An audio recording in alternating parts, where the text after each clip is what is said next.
Continuação da leitura do livro The New Map. Agora ele fala sobre a transição energética. Esse é o capítulo 41, Energy Transition. Mapping the path to a lower carbon world will be a defining challenge in the decades ahead. Climate change caused by humans has been a topic of serious study for 4 decades. But the mobilization of public opinion on climate is more recent, driven not just by studies but by an increasingly intense focus on events around the world, like forest fires, droughts, torrential rainfalls, coastal flooding, heat waves, melting ice, and hurricanes. This alarm about climate is the great motivator for the energy transition. The term is widely embraced, possibly the 2 most used words in talking about the future of energy. It aims to limit temperature rise to less than 2 or 1.5 degrees centigrade, about pre-industrial levels, but beyond that, there is no clear consensus. Is it to be transition to a lower carbon energy system, that is, one in which CO2 emissions from human activities go down over time, or it's to deep decarbonization, in which emissions go down much faster? Or is it a zero carbon energy system, no human related emissions? Or a net zero carbon system, in which emissions are cancelled out by mechanisms that absorb the carbon? There is certainly no consensus as to the speed of the transition, nor as to what the transition will look like decades from now, nor as to the cost, nor as to how it is all to be achieved. Energy transitions are not new. They have been going on for a long time and unfold over time. Previous energy transitions have primarily been driven by technology, economics, environmental considerations, and convenience and ease. The current one has politics, policy, and activism more mixed in. The first energy transition began in Britain in the 13th century with the shift from wood to coal. Rising populations and destruction of forests made wood scarce and expensive, and coal came to be used for heating in London, despite fumes and smell. The need for coal for warmth became more urgent during Europe's several century-long Little Ice Age, from which the world has since warmed. It was so cold that the Thames froze over, and it was said that Queen Elizabeth I strolled on the ice. Coal's advantage was price and availability, not superior or differentiated performance. For a specific date, in the first energy transition, coal was becoming a distinctive industrial fuel superior to wood. January 1709 could well do. That month, Abraham Darby, an English metalworker and Quaker entrepreneur, working his blast furnace in a village called Coalbrookdale, figured out a way to remove impurities from coal, thus turning it into coke, black material used as fuel, a higher carbon version of coal. The coke replaced charcoal, which is the material made by burning wood, which is partly burned wood and had been the standard fuel for smelting, like to extract metals. Darby was convinced, he said, that a more effective means of iron production may be achieved. he was also ridiculed. There are many who doubt me foolhardily, he said. But this method worked. For it took a few decades to spread, Darby's innovation lowered the cost of smelting iron, making iron much more available for industrial uses, helping to spur the Industrial Revolution. Coal was the fuel source for Thomas Newcomen's steam engine, and developed around the same times as Darby's innovation to pump water out of coal mines and for James Watt's much improved engine. The commercial introduction of which in 1776, the same year as the outbreak of the American Revolution and the publication of Adam Smith's Wealth of Nations book, was a decisive moment in the Industrial Revolution. But, as energy scholar Václav Smil observes, even with the rise of industrial machines, the 19th century was not run on coal. It ran on wood, charcoal, and crop residues. It was not until 1900s that coal reached the point of supplying half of the world's energy demand. Oil was discovered in the northwest Pennsylvania in 1859, but it took more than a century, not until 1960s, for it to supplant coal as the world's #1 energy source. Even so, that hardly meant the end of coal, for consumption has continued to grow. And as for natural gas, global consumption has increased 60% since the year 2000. The framework that has shaped the global discussion of climate change has been the periodic reports of the Intergovernmental Panel on Climate Change, known as IPCC, under the auspices of the United Nations. This is a self-governing network of scientists and researchers that issues periodic reports, with each of one raising further the crescendo of alarm. The first in 1990s said that the Earth was warming and that the warming was broadly consistent with the predictions of the climate models as to largely man-made greenhouse warming. But the changes, it added, were also broadly consistent with natural climate variability. By 2007, in the fourth report, the IPCC was much more categorical. It was very likely that humanity was responsible for climate change. The actual report was not as categorical in all dimensions as the summary for policymakers. Large uncertainties remain about how clouds might respond to global climate change. It said. That same year, the Nobel Peace Prize was awarded to Al Gore, the former US vice president, who had become a leading climate activist and who declared that the world faced a planetary emergency. Championing the prize was the IPCC, represented by Mahendra Pachauri, its chairman for 13 years. Shortly thereafter, he told the CERAWeek conference in Houston that the IPCC's warning is not based on theories and supposition. It's based on analysis of actual data, which is now so extensive and overwhelming that it leaves no room for doubt. He would later describe the protection of planet Earth as my religion.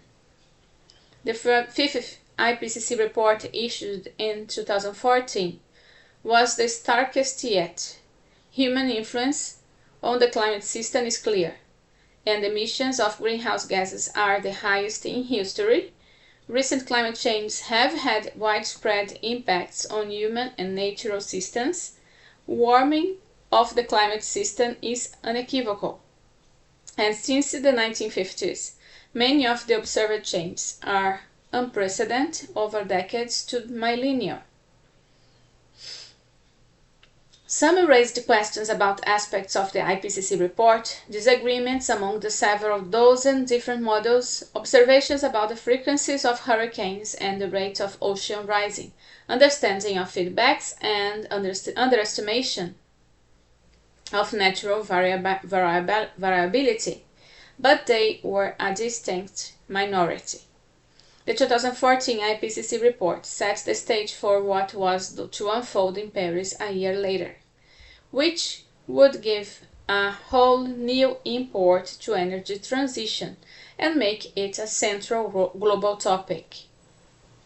The Paris Climate Conference, otherwise known as United Nations COP21, convened in the northern Paris suburb of Le Bourget at the end of November 2015.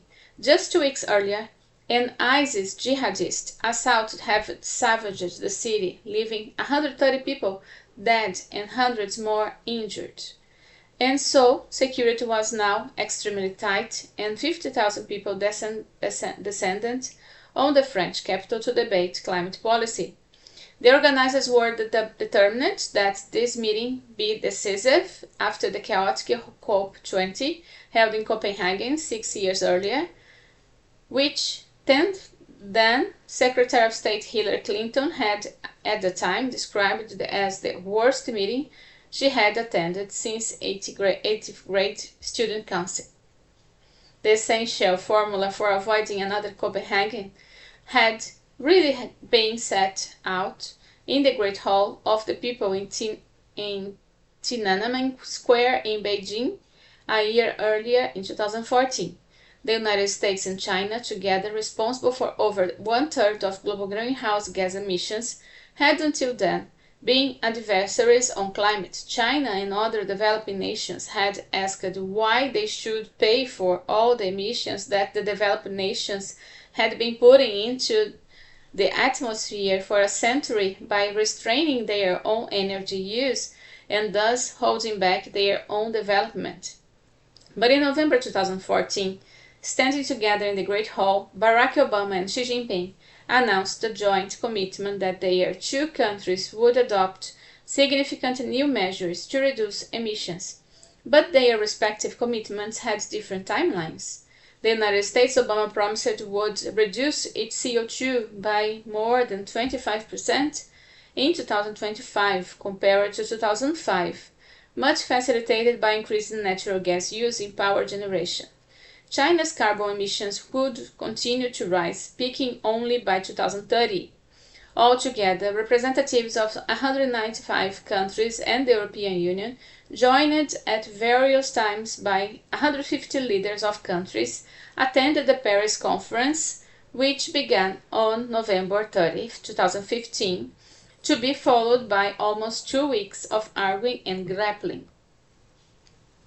Just after 7 in the evening on December 12th, after an unexplained delay that left nerves fraying in the audience, French Foreign Minister Laurent Fabius strode out to announce a final agreement. The room erupted in cheers, thunderous applause, ovations, whistling, embracing, and even weeping.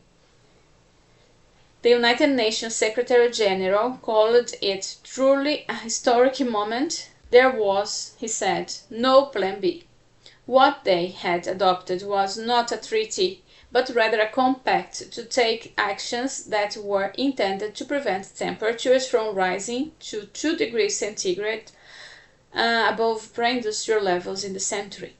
And it was hoped no more than 1.5 degrees. It was up to each country to come up with its own nationally determined contribution, what became known as NDCs, based upon its particular situation, laws, regulations, volition, like the power to choose for oneself, and mood. Their NDCs would not be binding, but rather voluntary. Non-binding was crucial for Barack Obama, for a treaty would have to be submitted to the U.S. Senate, and where it would never get the votes required for ratification. While not mandatory, the NDCs would have the power to declarative policy as the compelling force of the global consensus. developed countries promised $100 billion a year in aid to developing countries to help them meet climate targets. Make no mistake, Obama said, this gives us the best possible shot to save the one planet we've got. The agreement went into force a year after the conference on November 4, 2016. As events would turn out, however, Donald Trump was elected president just 4 days later. He viewed the agreement decidedly differently. The compact, Trump said, gives foreign bureaucrats control over how much energy we use or our land in our country. He called climate change a Chinese hoax. In the spring of 2017, Trump took to Twitter to announce that he was beginning the process to withdraw the United States from the agreement. Notwithstanding Trump's announcement, which is an event would take 3 years to implement according to the agreement, Paris changes the global debate. For the most part, the time was passed for discussing uncertainties about aspects of climate change, rising sea levels, intensity of hurricanes, or climate models. The subject now was the warming planet, and now there were two distinct political eras when it came to the politics of climate, before Paris and after Paris. The average annual 2019-2018 estimated fossil fuels and land use was like 120.0, letting the residual emissions of 4.9. The biosphere undertake is of 123.2. The Global Carbon Project from Daniel Yergin in 2020. While the degree of confidence rose with each new interaction of the IPCC, the basic argument was consistent. Here is how the logic works. Using average annual data from 2009 to 2018, some 2010 gigatons of carbon were annually on average naturally released by such processes as the decay of plants and breathing by people and animals, but 9.5 gigatons came from fossil fuels and 1.5 from land use. So this added up to a total of 2021 gigatons released, but only 215.7 were captured in the natural annual cycle. That is, absorbed by vegetation and the ocean, leaving a residual of 4.9 gigatons in the atmosphere uncaptured. There is also a budget imbalance factor. That uncaptured 4.9 gigatons is only 2.2% of the naturally captured CO2. So that may seem a very small amount in a given year, but over the years it accumulates and builds up in that band of gases known as Earth's atmosphere. Water vapor is most prevalent greenhouse gas. Others include nitrous oxide and methane. Some of these gases dissipate after a year or 10 years, others last much longer. Some are potent than CO2. These greenhouse gases become a shield of sorts, a global greenhouse around the planet, retaining more of the sun heat, which otherwise would flow back into space. The result is greater warming for the Earth, thus known as greenhouse effect. As the climate consensus has crystallized, concern and fervor have risen, fueled by the fear then that an approaching tipping point will lead to runaway climate change. The growing dread is reflected in the vocabulary. Global warming, climate change have given way to climate crisis, and how climate emergency and climate catastrophe. The Swedish activist Greta Thunberg became the voice of the urgency, beginning when, in August 2018, as she put it, she school striked for the climate outside the Swedish parliament. Her message became zero carbon. Expansion of airports, she told the British Parliament in the spring of 2019, is beyond absurd.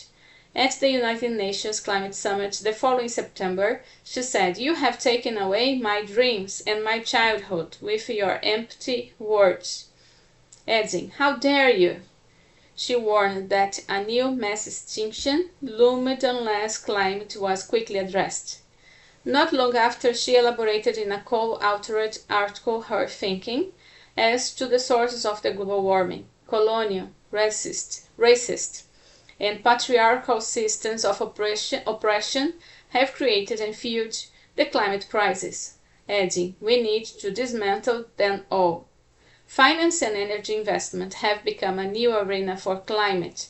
The klaxon was sounded by Mark Carney, the then governor of the Bank of England in 2015, several weeks before the Paris conference, in a speech to the venerable insurance organizations Lloyd's of London. Climate, he said, had become a defining issue for financial stability and created systemic risk for the world's financial system, which in central bank language hardened back to the global financial crisis of 2008. He warned that investors and insurers faced the growing risk that oil and gas companies' reserves in the ground would remain in the ground, stranded, unable to find their way to market because demand had faded away. Or, as Carney put it, the literally unburnable, over 30 years because of policies imposed to achieve the 2-degree world. That would mean that the value of the companies would plummet, he argued, perhaps even becoming worthless, leaving investors holding equity that had also become worthless. He called for a sweeping reallocation of investment away from traditional energy companies to finance the decarbonization of economies.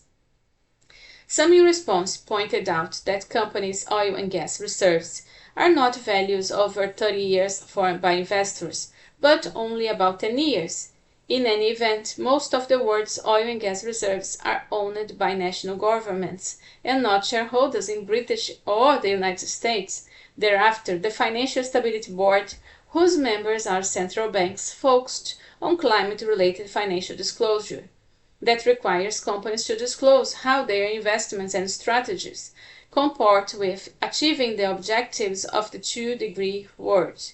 Pension funds and other investors are now pressing energy companies to explain how their strategies and profitability would fare under the terms of the 2015 Paris Agreement.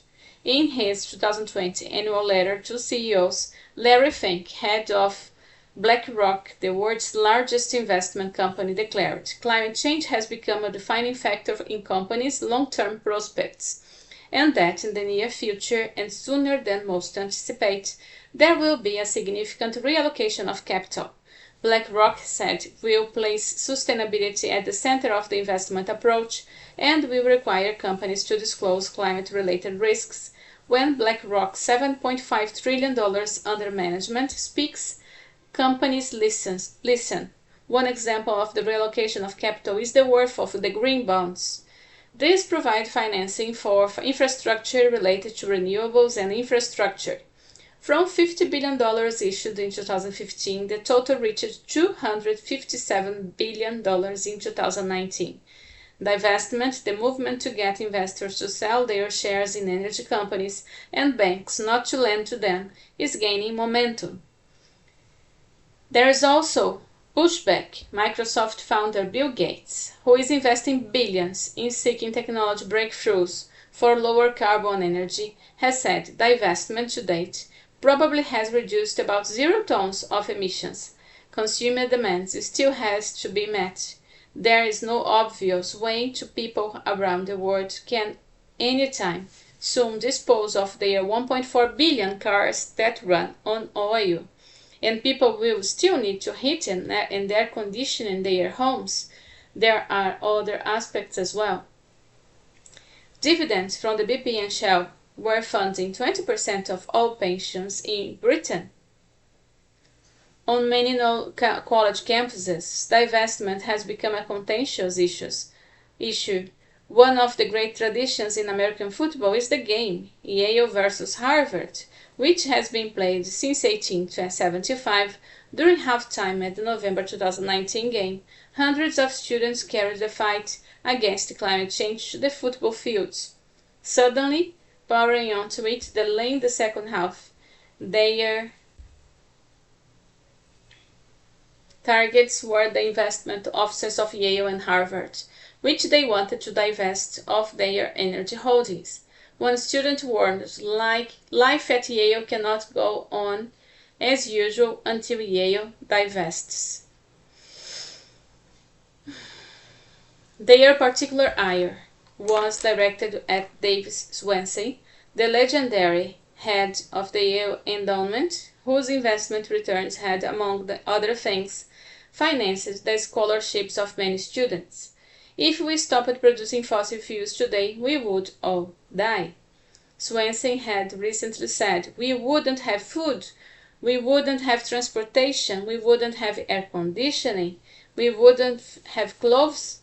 He added, the real problem is the consumption, and every one of us is a consumer.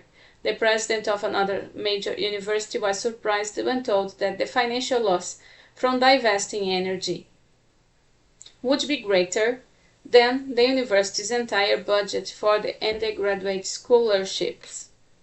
Pressure comes in other forms. Annual stockholder meetings of banks and energy companies have been disrupted by activists rappelling down from the ceiling, and opponents of hydrocarbons have stepped up their efforts, both physically and in the courts, to block pipelines and other projects. A plan was developed at a meeting in the La Jolla, California in 2012 to plot out a tobacco strategy, that is, to brand oil and gas companies as peddlers of a dangerous and addictive product, like the tobacco companies.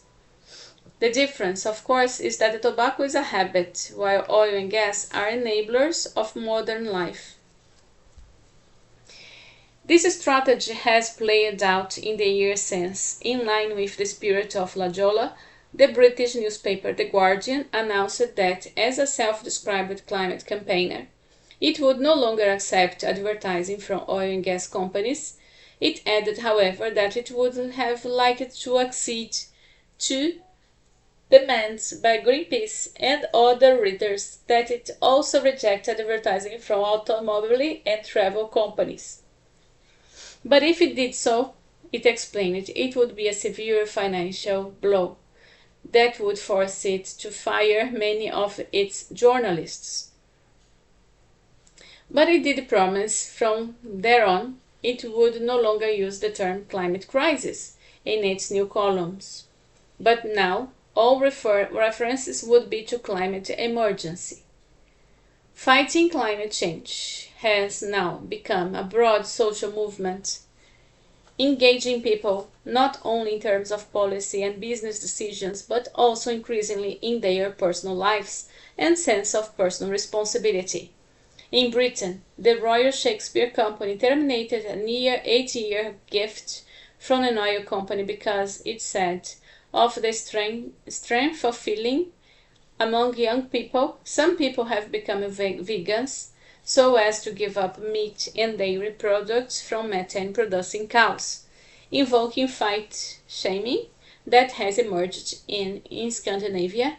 A headline in the New York Times asked, how guilty should you feel about flying?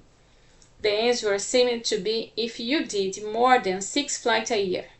So significant has this personal dimension become that one of the major US television networks invites those who care deeply about the planet's future to go to its Confessions page on its website to share how personally you have fallen short in preventing climate change. That was the chapter 41.